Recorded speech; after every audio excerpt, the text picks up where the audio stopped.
Rupsa college. বাংলাদেশে উচ্চ শিক্ষা বিস্তারের অভিযাত্রায় রূপসা কলেজ এক অনন্য ও পথিকৃৎ প্রতিষ্ঠান। ৩৯ বছরের পরিক্রমায় জাতির মেধা, মনন ও মানব সম্পদ উন্নয়নে প্রতিষ্ঠানটি নিরন্তর ভূমিকা রেখে চলেছে। জাতির আর্থ-সামাজিক ও সাংস্কৃতিক বিকাশের সঙ্গে অঙ্গাঙ্গী জড়িত থেকে প্রতিষ্ঠানটি নিজেই হয়ে উঠেছে জাতীয় ইতিহাসের এক অবিচ্ছেদ্য অংশ। অবস্থান: রূপসা নদীর তীরবর্তী খুলনা-মংলা মহাসড়কের পাশে প্রশস্ত মাঠ বিশিষ্ট নয়নাভিরাম সৌন্দর্যমণ্ডিত রূপসা কলেজ।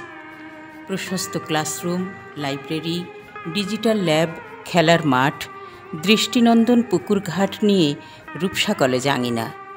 নানা সীমাবদ্ধতার মধ্যেও স্থানীয় অভিভাবকদের সহায়তায় রূপসা কলেজ তার গৌরবময় উত্তরাধিকার বহন করে চলেছে।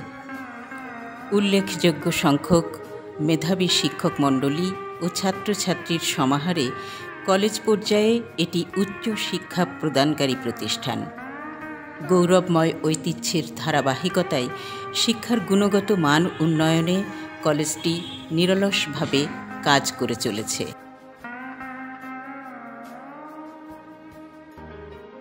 প্রিয় ছাত্রছাত্রী, প্রাণীজগতে এমন অনেক প্রাণী আছে যারা মানুষের চেয়ে প্রাচীন। এদের অনেকগুলো আকার আকৃতিতে মানুষের চেয়ে বড় এবং শক্তিশালী প্রকৃতিতে নানা প্রতিকূলতার মধ্যে এরা এদের গোষ্ঠীগত সকল বৈশিষ্ট্যসহ নিজেদের অস্তিত্ব টিকিয়ে রেখেছে। এসব পশু পাখির পশুত্ব, পাখিত্ব শিক্ষা দেবার জন্য কোনো শিক্ষক, শিক্ষা প্রশাসন ও শিক্ষা প্রতিষ্ঠান নেই। প্রকৃতিই এদের শিক্ষক।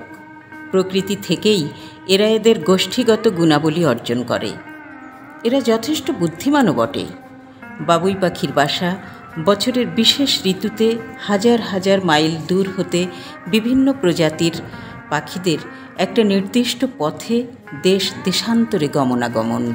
প্রিয় শিক্ষার্থী, মৌমাছিদের মৌচাকের নির্মাণশৈলী, উইপোকার ঢিবির কারিগরি, নানা প্রজাতির পিঁপড়ার সুন্দর ও পরিচ্ছন্ন বাসস্থান, এক খড়গ বিশিষ্ট গণ্ডারের প্রতিদিন একই স্থানে মলত্যাগের অভ্যাস প্রভৃতি নিরীক্ষণ করলে দেখা যায় এরা একাধারে নিপুণ শিল্পী, দক্ষ বিজ্ঞানী ও নিয়মানুগ।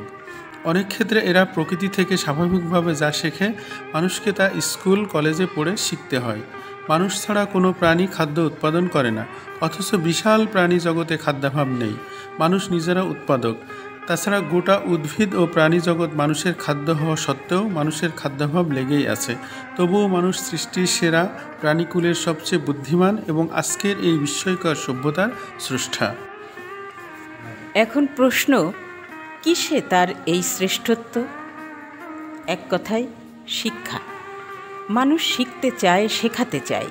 সাথে সাথে শিক্ষার মাধ্যমে অর্জিত জ্ঞান ও অভিজ্ঞতা অন্যকে শেখাবার ও চিরস্থায়ী করার আগ্রহ তার আদিম অভ্যাস। এই আদিম প্রবৃত্তি থেকে কৌতূহলী মানুষ উদ্ভাবন করেছেন ভাব প্রকাশের মাধ্যম অক্ষর। অক্ষর সাজিয়ে শব্দ এবং শব্দমালার মাধ্যমে নিজ নিজ চিন্তাভাবনা এবং প্রকাশের বিচিত্র সব কলাকৌশল। সুদূর অতীতে যে গুহাবাসী মানুষেরা গুহাগাত্রে আঁচড় কেটে, ছবি এঁকে নিজেদের ভাবনাকে স্থায়ী রূপ দিতে চেয়েছিল, আজকের বর্ণমালা সেই সব গুহা মানবদের আঁকা দুর্বোধ্য ছবি ও আঁচড়ের রূপান্তরিত রূপ। সেদিন গহীন অরণ্যের গুহায় অসভ্য অরণ্যচারী মানুষের দ্বারা যে জ্ঞানালোক বিচ্ছুরিত হয়েছিল, তারই ক্রমবিকাশমান দীপ্তিতে উদ্ভাসিত আজকের এই শিক্ষা ব্যবস্থা। মানবিক গুণাবলীর পরিপূর্ণ বিকাশ সাধন, নৈতিকতা অর্জন শিক্ষার সর্বকালীন লক্ষ্য। এক কথায় চরিত্র গঠন। মূলত মানবিকতা ও নৈতিকতার যোগফলই চরিত্র। শিক্ষার স্বার্থে চারিত্রিক গুণাবলীর সমন্বয়ই শিক্ষার গুণগত মান।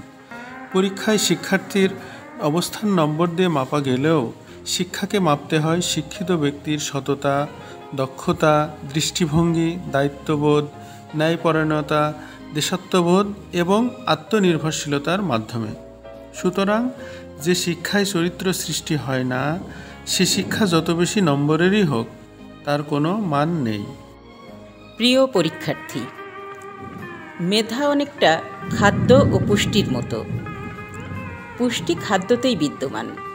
প্রস্তুত, পরিবেশন ও গ্রহণের দক্ষতার উপরই পুষ্টির গুণাগুণের ফলাফল নির্ভর করে। অন্যথায় সুখাদ্য ও অখাদ্যে পরিণত হয়।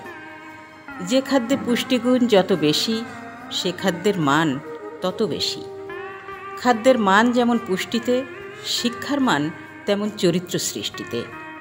বিজ্ঞানের এই বিস্ময়কর উন্নতির যুগে উন্নত বিশ্বের সাথে সমান তালে এগিয়ে যাবার জন্য দক্ষ ও শক্তিশালী জাতি গঠনে যে মাল মশলার প্রয়োজন, তার যোগান দেবে শিক্ষকগণ। শিক্ষক হিসাবে আমরা নানান সীমাবদ্ধতা অতিক্রম করে চেয়েছি পরিপূর্ণ জাতি গঠনে নিয়োজিত থাকতে। চেয়েছি চলমান সমাজের জীর্ণতাকে সরিয়ে আগামীকে উপস্থাপন করতে। আমাদের এই প্রচেষ্টা তোমাদের পাথেয় হবে, এই প্রত্যাশায় তোমাদের সকলের শুভ কামনায় শেষ করছি। প্রিয় শিক্ষার্থী, আমাদের এই আঙিনাতেই আছে তোমাদের উচ্চশিক্ষার চমৎকার সিঁড়ি। তোমরা চাইলেই তোমাদের নিয়েই আমরা এ ধাপে পদার্পণ ও অগ্রসর হতে পারি। তোমাদের জন্য আমাদের পরবর্তী কারিকুলাম ডিগ্রি সাধারণ, ডিগ্রি উন্মুক্ত, অনার্স এবং মাস্টার্স কোর্স। ধন্যবাদ সকলকে।